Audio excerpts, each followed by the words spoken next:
Hello everyone, this is Shannon from That's So Po, and today I'm doing week 5 of my 2023 reads. This week I read some really great books, including some just excellent kid lit, but I did DNF a couple of things as well. Timestamps and content warnings are in the description box below. First, I finished Playing the Cards You're Dealt by Varian Johnson. This is a middle grade that Sush, my husband, read last year and really recommended that I pick up, and I finally did, and it was so good. So this is a contemporary middle grade about Ant, short for Anthony, who is in 5th grade. He's just starting 5th grade, and he's got a lot of expectations that he's trying to live up to. His dad, who he really admires, is telling him, like, this is the way that you should act, the way you should be. We in our family are very strong and all these sorts of things. And Ant, who is, very small and who is kind of somebody who likes to make others happy and go along with whatever they say, often feels like he's maybe not quite living up to those expectations. Also, he is really into spades, the card game. His dad, as well as his older brother, are very, very good at it. And his older brother won at a local competition the previous year that Ant actually failed out of. And so this year he wants to do really well at that competition. He wants to try really hard, but he's also struggling because his partner in spades, his best friend Jamal, is kind of, maybe not acting the best, especially when a new girl comes to their class who is very, very good at spades. And Ant is very impressed with her, whereas Jamal, not so much. So this is all about Ant kind of figuring out really, what does it mean to be the kind of person that he wants to grow into? And when he has these qualms about the way that people are acting or telling him he should be, like how to deal with that, especially when he just wants to kind of go with the flow and make people happy. And especially dealing with some issues where his dad starts to act strangely, and that's really affecting their family. So yeah, this book was just so lovely. I loved Ant. You just wanted to give him a hug. He's the kindest kid. This book really deals with a lot of interesting topics, such as toxic masculinity and how to deal with that, as well as issues of addiction. There is just a lot of heart in this. The writing is fantastic, and it was just so lovely. I definitely recommend this, and I gave it 5 out of 5 stars. Next, I read Marya and the Incredible Henna Party by Saadia Faruqi, illustrated by Andi Bushry. So this is a chapter book, or sort of a younger reader's book, maybe like 2nd grade, that sort of thing. And it is the start of a new series, and I'm very interested in continuing because I thought that this was just really, really fun. So Marya is this wonderful, I think she's in 2nd grade. She is just this wonderful kid who is so difficult. She's somebody who can be really petty. She gets very envious of others. She is kind of argumentative. She really causes problems for her siblings and her parents and all these sorts of things, and I loved her so much. So in this story, she is kind of upset because her birthday is coming in the next week, and her neighbor, a girl in her class who's kind of perfect at everything, is having this big birthday bash, and Marya doesn't get to have a party for her birthday. She never gets to have a party other than her best friend coming over and they have pizza and movie night. And she really wants a party, and she wants it to be this like amazing party with like elephants and, lights up, and also, all sorts of food, and a henna party.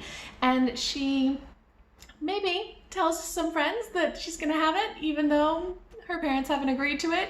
And so it's her efforts trying to convince her parents that they need to throw a henna party. It is filled with her doing all sorts of things to try to make this happen. Often things do not go right, but you just feel for her, and I loved how difficult she was as a kid, and it was a lot of fun. I loved the illustrations in this because it's a chapter book. There's illustrations maybe, every couple of pages, and it just was such a fun story, and it had a lot of heart, and it had a lot of family, and I definitely want to read more in this series. The next one is coming out pretty soon, so I've asked my library to get it, and I'm excited about it. So yeah, I loved this, and I gave it 5 out of 5 stars. Next, I read A Pros and Cons List for Strong Feelings by Betke-Brunswick. So this is a graphic memoir of Betke-Brunswick's kind of experience when they were in college of dealing with their mom developing cancer and passing away, as well as dealing with interacting with their family and kind of coming out as non-binary and dealing with sort of especially their dad's kind of struggle with that. It's a lot about their mom though, a lot about their experience dealing with their mom's illness, but also has a lot of flashbacks to their childhood and all of those memories with their mother. So this is very much a grief memoir. I thought that grief memoir part was really strong. You just felt how much they loved their mother and how close they were. I think that was very strong in this. The drawing style in this wasn't quite so much my style. Everybody is illustrated as different types of birds, but it is a little kind of sketchy at times, just not quite my style. And it's very episodic. You know, you're getting all of these little flashbacks to specific memories, interspersed with their mother's illness progressing. It just felt a little disjointed at times, but it still had a lot of impact and a lot of emotion to it. So overall, I gave this 4 out of 5 stars.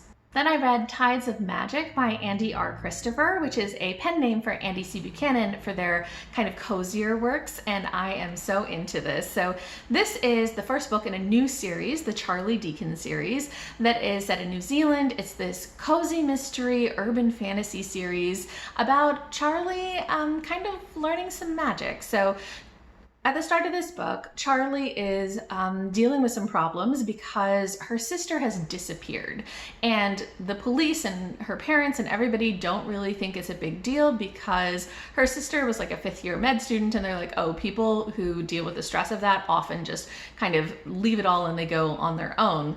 But she knows that her sister didn't just wander off, didn't just escape the stress of life, especially because there's a lot of circumstances that make that very, very unlikely.